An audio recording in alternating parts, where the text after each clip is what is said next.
Hello sports fans, welcome to Super Sports Central. Today we have my top 10 college football quarterbacks, and just so you guys know, this list was insanely hard to make, so if you guys disagree, make sure to let me know in the comments section below. Starting off with 3 honorable mentions, we have Anthony Richardson of Florida, Cam Rising of Utah, and Will Levis of Kentucky. At number 10, we have Grayson McCall of Coastal Carolina. So he's a very efficient quarterback. He's completed over 70% of his passes in his career. Also, he's not going to turn the ball over, only 6 interceptions to 54 career touchdown passes. And he's also a great rushing threat, as he ran for almost 900 yards in 2 seasons as a starter, plus 11 rushing touchdowns.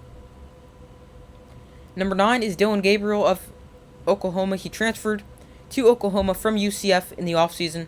He didn't play a lot last year due to a season-ending injury he suffered early in the season. But in his 2 seasons as a starter in UCF, he threw for at least 3,500 yards. And he's another guy that really doesn't turn the football over. 70 career touchdown passes, only 14 career interceptions. Number 8 is KJ Jefferson of Arkansas, another great dual-threat quarterback. Threw for 2,676 yards last year, 21 touchdowns and 4 interceptions. Also a great rushing quarterback. He ran for 700 yards and 6 touchdowns. Number 7 is Phil Jokovic of Boston College. So he did not play a full season last year due to a hand injury. But in his full season, as a starter with Boston College, he threw for 2,500 yards, 17 touchdowns, and 5 interceptions. He's also a very important player to Boston College, as when he's on the field, BC is 4-2, and when he's not, they're 2-4. And that was from last season, when he had his hand injury. Number 6 is Hendon Hooker of Tennessee. He's coming off a breakout season with the Volunteers after transferring from Virginia Tech. He had almost 3,000 passing yards, 31 touchdowns, and 3 interceptions. Another dual-threat quarterback. He's going to hurt you with his legs. He had 620 rushing yards last season. Number 5, Tyrone Van Dyke of Miami. So he had a great season last year, playing in only 9 games. But he still threw for just under 3,000 yards and 25 touchdowns. I do have a concern with him this year, and that is Miami has had coaching changes at both offensive coordinator and head coach.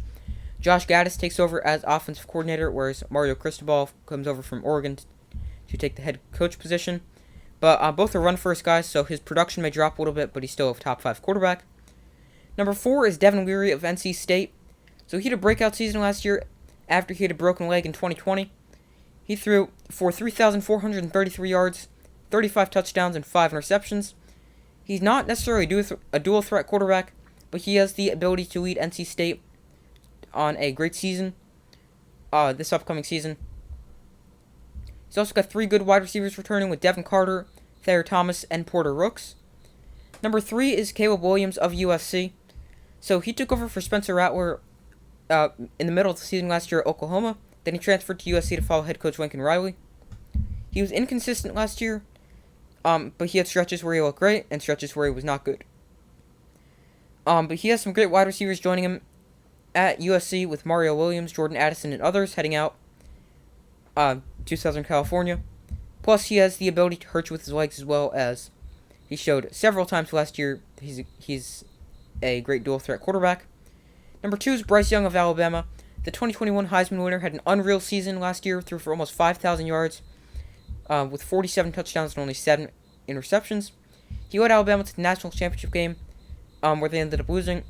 And speaking of losing, Bryce Young also lost his top 2 wide receivers, Jameson Williams and John Mechie, to the NFL.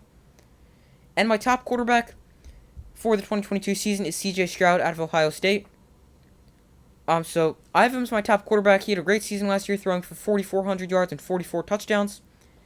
Like Bryce Young, he did lose his top 2 receivers to the NFL, but arguably his best receiver was Jackson Smith-Njigba, who's returning. He's one of the best receivers in college football. Plus Marvin Harrison Jr., a star in the Rose Bowl, is also returning. So he's definitely got the receiver help heading into the season. So those are my top 10 college football quarterbacks. Let me know in the comments if you agree, disagree, and why. I do my best to post as often as possible college football predictions coming out in the next few days, so make sure to subscribe and turn on notifications so you don't miss those. So make sure to like, subscribe, and comment. I do my best to post as often as possible, and I will see you in the next video.